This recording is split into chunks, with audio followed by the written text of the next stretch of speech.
अस्सलाम वालेकुम अज़ीज़ तुलबा व तालिबात, मैं हूँ सैयद अरसलान बुखारी, आपका केमिस्ट्री का टीचर। बच्चों, आज हम एक और बहुत अहम लॉन्ग क्वेश्चन को पढ़ने जा रहे हैं जिसका नाम है लॉ ऑफ मास एक्शन। बच्चों, ये कॉन्सेप्ट आपने आज से पहले कभी नहीं पढ़ा। हम इसको इतनी तफसील के साथ इंशाल्लाह स्टडी करेंगे कि आपके सारे अबहाम और सारे सवालात जो आपके दिमाग में आते हैं आपको उनका जवाब मिल जाएगा। तो चलते हैं बोर्ड की तरफ और आपको लेके चलते हैं केमिस्ट्री की दुनिया में। जी, तो अज़ीज़ तलबा, हमारा आज का जो टॉपिक है वो इंतहाई अहम लॉन्ग क्वेश्चन समझा जाता है, जिसका आपको हवाला इंट्रो में भी दिया जा चुका है। आज का टॉपिक बाब नंबर 9.2 का पहला हिस्सा हम करेंगे और वो है लॉ ऑफ मास एक्शन। ये बड़ा अहम लॉ है, इसको समझना बेहद ज़रूरी है क्योंकि जब हम केमिकल इक्विलिब्रियम को पढ़ लेते हैं तो केमिकल इक्विलिब्रियम में जहाँ जहाँ केमिकल इक्विलिब्रियम पैदा होता है वहाँ वहाँ पे लॉ ऑफ मास एक्शन ज़रूर लागू हो जाता है। लॉ ऑफ मास एक्शन को 1869 में पेश किया गया और इसको पेश किया गया दो साइंसदानों की तरफ से जिनका नाम गुलबर्ग और वेग। ये शॉर्ट क्वेश्चन के लिहाज से इंपॉर्टेंट है और एमसीक्यूज के लिहाज से इंपॉर्टेंट है, तो इसकी डेट को भी याद रखिएगा और जिन साइंसदानों ने इसको पेश किया उसको भी याद रखिएगा। अजीज तलबा, लॉ ऑफ मास एक्शन के दो हिस्से हैं, तो हम उन दोनों को पहले अलग अलग और फिर बाद में इकट्ठा करके पढ़ेंगे। लॉ ऑफ मास एक्शन को समझने के लिए सबसे पहले मैं आपके सामने एक रिवर्सिबल रिएक्शन की फर्जी इक्वेशन मसावात लिखता हूं। A + B और उनसे बन गया C + D। ये एक रिवर्सिबल रिएक्शन है। हमें कैसे पता चलेगा? क्योंकि दरमियान में डबल एरो लगा हुआ है। अब जरा गौर कीजिए बच्चों, इस रिएक्शन के मुताबिक A और B रिएक्ट कर रहे हैं और मिला रहे हैं C और D को, और जिस रफ्तार पे रिएक्शन फॉरवर्ड जाता है उस रफ्तार को हम RF और जिस पर ये वापस आएगा उसको RR से लिखेंगे। पिछले टॉपिक्स के अंदर हम इनको बखूबी समझ चुके हैं। लॉ ऑफ मास एक्शन के दो हिस्से हैं। पहला हिस्सा के एक शय कितना रिएक्ट करेगी। पहली बात, मिसाल के तौर पे आपको साफ नजर आ रहा है कि इस रिएक्शन के अंदर A और B रिएक्ट कर रहे हैं और वो बना रहे हैं C और D। जब रिएक्शन किधर जा रहा है? फॉरवर्ड। और C और D रिएक्ट कर रहे हैं जब रिएक्शन किधर आ रहा है? Reverse. Law of mass action पहले नंबर पे आपको बताएगा कि A कितना रिएक्ट करेगा, B कितना रिएक्ट करेगा, C कितना रिएक्ट करेगा और D कितना रिएक्ट करेगा। तो पहली चीज जो हमने लॉ ऑफ मास एक्शन में पढ़नी है कि एक रिएक्शन में मौजूद कोई भी शय, कोई भी सब्सटेंस, कोई भी एलिमेंट या कोई भी चीज कितना रिएक्ट करेगा। ये इसका पहला हिस्सा। दूसरा हिस्सा, एक रिएक्शन किस रफ्तार पर चलेगा, ये इसका दूसरा हिस्सा। मतलब उसका रेट कितना होगा। ये दो हिस्से हैं। मिसाल के तौर पर ये आपके सामने एक मसावात है। A कितना रिएक्ट करेगा, ये पहला हिस्सा होगा। B, C और D कितना रिएक्ट करेगा। जबकि दूसरा हिस्सा है कि पूरा रिएक्शन किस रफ्तार पर चलेगा, फॉरवर्ड रिएक्शन किस रफ्तार पर चलेगा और रिवर्स रिएक्शन जो है वो किस रफ्तार पर आएगा। तो बच्चों, इसको जरा गौर से समझिएगा। एक शय कितना रिएक्ट करेगी, लॉ ऑफ मास एक्शन के मुताबिक वो डिपेंड करेगा, वो इन्हिसार करेगा उसके एक्टिव मास के ऊपर, कि उसका एक्टिव मास कितना है, उस पे डिपेंड करेगा। यानी यहां पर बच्चों आज हमें एक्टिव मास के ऊपर खास तवज्जो रखनी है कि एक्टिव मास किसको कहा जाता है। इसके लिए मैं आपको थोड़ा सा पीछे लेके जाऊंगा। 9th क्लास आप बच्चों ने पढ़ी है और 9th क्लास के अंदर सॉल्यूशंस वाले टॉपिक के अंदर चैप्टर में आपने एक टर्म वहां पढ़ी थी जिसका नाम था मोलैरिटी। और मोलैरिटी क्या होती है? नंबर ऑफ मोल्स, किसी भी सॉल्यूट के कितने मोल्स किसी सॉल्यूशन के अंदर हल हुए हैं। तो बच्चों ये एक्टिव मास भी वही चीज है। एक्टिव मास का मतलब क्या है? एक्टिव मास का मतलब है किसी भी चीज की, किसी भी शय की मोलर कॉन्सेंट्रेशन, किसी भी शय की मोलर कॉन्सेंट्रेशन, और इसका जो यूनिट है उसको लिखा जाएगा मोल पर डेसीमीटर क्यूब, पर डेसीमीटर क्यूब, उसके ऊपर इनवर्स है। तो इसको मोल पर डेसीमीटर क्यूब के साथ शो किया जाएगा। तो किसी भी चीज की जो मोलर कॉन्सेंट्रेशन होती है, उसकी मिकदार मोल्स के अंदर, वो कहलाती है उसकी एक्टिव मास। तो पहला हिस्सा लॉ ऑफ मास एक्शन का क्या है कि एक शय कितना रिएक्ट करेगी, जितना उसका क्या होगा बच्चों, एक्टिव मास होगा। मिसाल के तौर पे ए कितना रिएक्ट करेगा, जितना ए का एक्टिव मास होगा। बी कितना रिएक्ट करेगा, जितना बी का एक्टिव मास होगा। सी और डी कितना रिएक्ट करेंगे, जितना सी और डी का एक्टिव मास होगा। मतलब जितनी जितनी आपने उनकी मोलर कॉन्सेंट्रेशन रखी है, उतना उतना वो रिएक्ट करेंगे। जिसकी आपने कम मोलर कॉन्सेंट्रेशन रखी है वो कम रिएक्शन करेगा, जिसकी आपने ज्यादा मोलर कॉन्सेंट्रेशन रखी है वो ज्यादा रिएक्शन करेगा। तो ये तो हो गई बात पहली कि ए कितना रिएक्ट करेगा, बी और सी और डी कितना रिएक्ट करेगा, वो आपने ज़हन में रखना है। एक्टिव मास से मुतालिक पहली बात आपने ज़हन में रखनी है कि ये मोलर कॉन्सेंट्रेशन है, मतलब किसी भी चीज की मिकदार मोल्स के अंदर। दूसरी बात आपने ज़हन में रखनी है कि इसका यूनिट है मोल पर डेसीमीटर क्यूब। इसका जब भी होगा यही आपने इसका यूनिट लगाना है, मोल पर डेसीमीटर क्यूब। जबकि तीसरी बात है कि आपने इसको ब्रैकेट के अंदर हमेशा दिखाना है। जब कभी भी इसको लिखना है बच्चों, तो आपने इसको ब्रैकेट के अंदर लिखना है। मिसाल के तौर पे इन सब के अंदर जो एक्टिव मास होंगे, ए का जो एक्टिव मास होगा उसको आपने ऐसे लिखना है, बी के एक्टिव मास को आपने यूं लिखना है, सी के एक्टिव मास को यूं, और डी के एक्टिव मास को यूं लिखना है। यानी जब कभी भी आपको कोई भी चीज यूं ब्रैकेट्स के अंदर लिखी नजर आ जाएगी तो आपके जहन में फौरन आ जाना चाहिए कि ये उसका एक्टिव मास है और आपने उसका यूनिट मोल पर डेसीमीटर क्यूब लगा देना है। तो बच्चों लॉ ऑफ मास एक्शन का पहला हिस्सा कि किसी भी रिएक्शन में मौजूद कोई शय कितना रिएक्ट करेगी, तो आपको हमने बता दिया कि वो एक्टिव मास जितना रिएक्ट करेगी। और इसका एक सवाल आपकी मश्क के अंदर शॉर्ट क्वेश्चन, मुख्तसर सवाल के तौर पर भी मौजूद है बच्चों, कि जिसके अंदर लिखा हुआ है कि कोई भी शय, रिएक्शन के अंदर मौजूद कोई भी शय कितना रिएक्ट करेगी, तो आपने कहना है कि वो अपने एक्टिव मास के मुताबिक रिएक्ट करेगी। अब आ जाते हैं दूसरे हिस्से के ऊपर कि एक पूरा रिएक्शन जो है वो कैसे चलेगा। तो सबसे पहले तो ये देखें कि एक जो मैंने आपके सामने रिएक्शन लिखा हुआ है, ये असल में एक रिएक्शन तो है, लेकिन इसमें दो रिएक्शंस हैं, एक फॉरवर्ड और एक रिवर्स। तो जो फॉरवर्ड जाएगा वो जाएगा ए और बी की वजह से, और जो रिवर्स जाएगा वो आएगा सी और डी की वजह से। तो अगर हम ये देखना चाहते हैं कि एक रिएक्शन फॉरवर्ड किस रफ्तार पे जा रहा है या रिवर्स किस रफ्तार पर आ रहा है, तो लॉ ऑफ मास एक्शन दूसरा हिस्सा उसको मुकम्मल तौर पे तफसील के साथ बताएगा। तो अब लॉ ऑफ मास एक्शन हमें यह कहता है कि एक पूरा रिएक्शन कैसे चलेगा, कितना चलेगा। तो उसके लिए क्या करना है, आपको रिएक्शन की बच्चों इन जो अल्फाज मैं इस्तेमाल कर रहा हूं इन पे गौर कीजिए। आपको उस रिएक्शन की अशिया का, आपको उस रिएक्शन की अशिया के एक्टिव मास यानी मोलर कॉन्सेंट्रेशन का हासिले ज़र्ब लेना है, और ये उसके क्या होगा, डायरेक्टली प्रोपोर्शनल, डायरेक्टली प्रोपोर्शनल।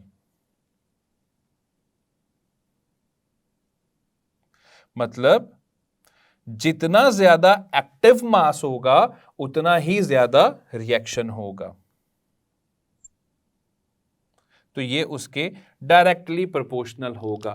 यानी अगर एक शय कितना रिएक्ट करेगी ये उसके एक्टिव मास के डायरेक्टली प्रोपोर्शनल होगा। एक पूरा रिएक्शन कितना चलेगा वो जितनी भी चीजों की वजह से चल रहा है उन सारों की एक्टिव मास का हासिले ज़र्ब लेना पड़ेगा। मिसाल के तौर पे अब ये देखिए कि ये जो रिएक्शन मैंने आपके सामने लिखा हुआ है इसमें जो फॉरवर्ड रिएक्शन जा रहा है बच्चों, जो फॉरवर्ड रिएक्शन जा रहा है वो ए और बी की वजह से जा रहा है। तो हम क्या करेंगे, अगर हम ये देखना चाहते हैं कि फॉरवर्ड रिएक्शन कितना चल रहा है तो हम क्या करेंगे, उसका जो रेट होगा फॉरवर्ड रिएक्शन का वो डायरेक्टली प्रोपोर्शनल होगा। फॉरवर्ड रिएक्शन किसकी वजह से है बच्चों, ए और बी की वजह से। तो हम क्या करेंगे, ए के एक्टिव मास और बी के एक्टिव मास को मल्टीप्लाई करेंगे, मतलब हासिले ज़र्ब ले लेंगे। इसी तरह जब रिएक्शन रिवर्स जा रहा होगा, जब रिएक्शन रिवर्स जा रहा होगा तो आपने पढ़ा है कि रिएक्शन जो रिवर्स जाता है वो प्रोडक्ट्स की वजह से जाता है। अब इस रिएक्शन में प्रोडक्ट्स बच्चों क्या हैं, सी और डी। तो रिवर्स रिएक्शन का जो रेट होगा, उसकी जो रफ्तार होगी वो डायरेक्टली प्रोपोर्शनल हो जाएगी सी के और डी के हासिले ज़र्ब के।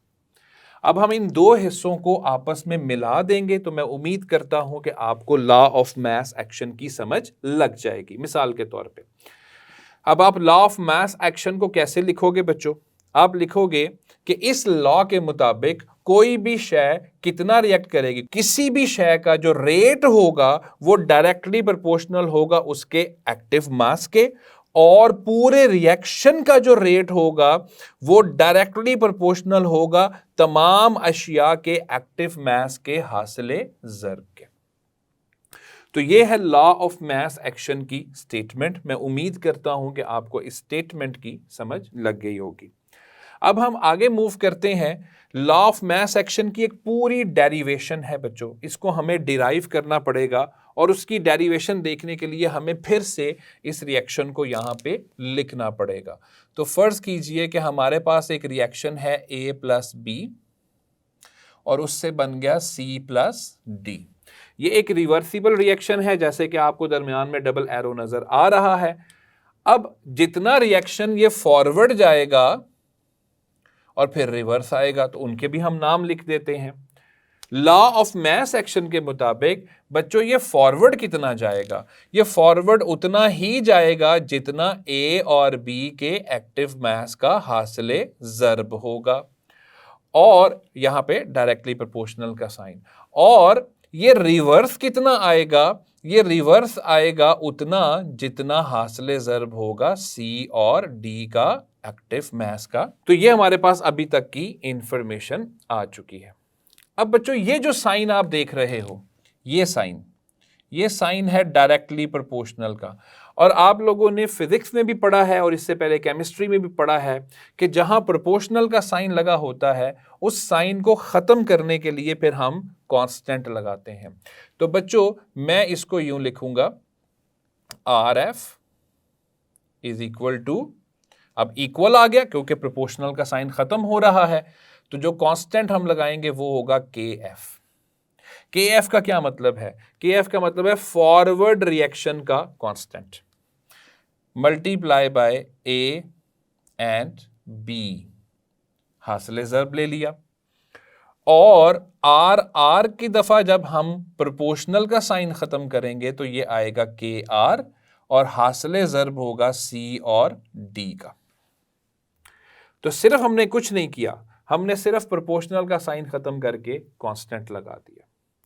अब फर्ज कीजिए इस रिएक्शन में डायनामिक इक्विलिब्रियम पैदा हो जाता है, जो कि होना ही है, क्योंकि अगर इससे पहले की सारी कंडीशंस जो हमने पिछले टॉपिक्स में पढ़ी हैं तो अगर वो सारी हम अप्लाई कर देते हैं तो ये इक्विलिब्रियम जो है उसने तो पैदा होना ही होना है, डायनामिक इक्विलिब्रियम आना ही आना है।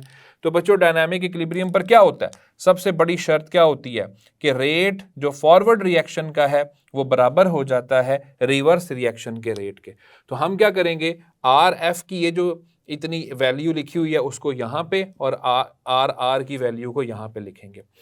तो आर एफ की वैल्यू बनती है जी के एफ स्क्वायर ब्रैकेट ए और बी का हासिल ज़र्ब, यहाँ पे आएगा के आर स्क्वायर ब्रैकेट और सी और डी का हासिल ज़र्ब, क्योंकि आर एफ बराबर हो चुका है आर आर के। अब हम क्या करेंगे बच्चों, अब हम ये करेंगे कि एक जैसी चीज़ों को, एक जैसी वैल्यूज़ को एक तरफ ले जाएंगे।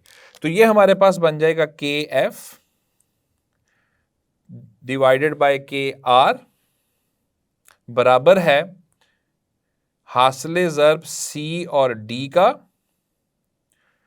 डिवाइडेड बाय हासिल ज़र्ब है ए और बी का। तो बच्चों ये जो के एफ है, ये के एफ क्या है, अगर हम इस के एफ की बात करें, ये के एफ जो है वो कांस्टेंट है, ये कांस्टेंट है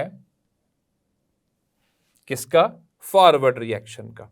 तो ये होगा फॉरवर्ड रिएक्शन का कांस्टेंट।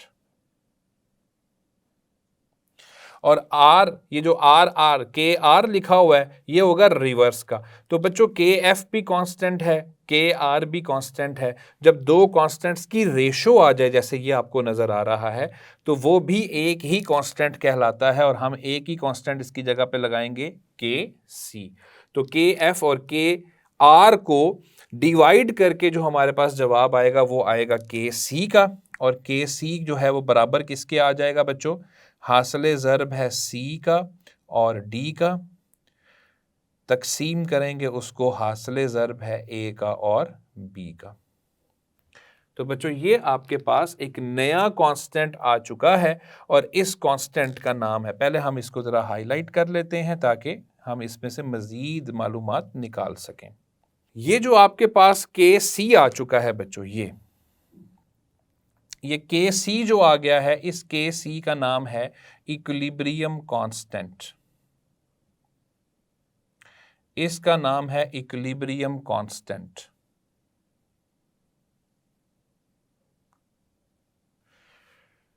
और ये जो पूरी मसावात आ चुकी है, पूरी की पूरी जो मसावात आ चुकी है, इस मसावात का नाम है इक्विलिब्रियम कांस्टेंट। इक्विलिब्रियम कांस्टेंट मसावात या फिर इक्विलिब्रियम कांस्टेंट एक्सप्रेशन, ये किसी भी नाम से आपकी बुक में मौजूद हो सकती है।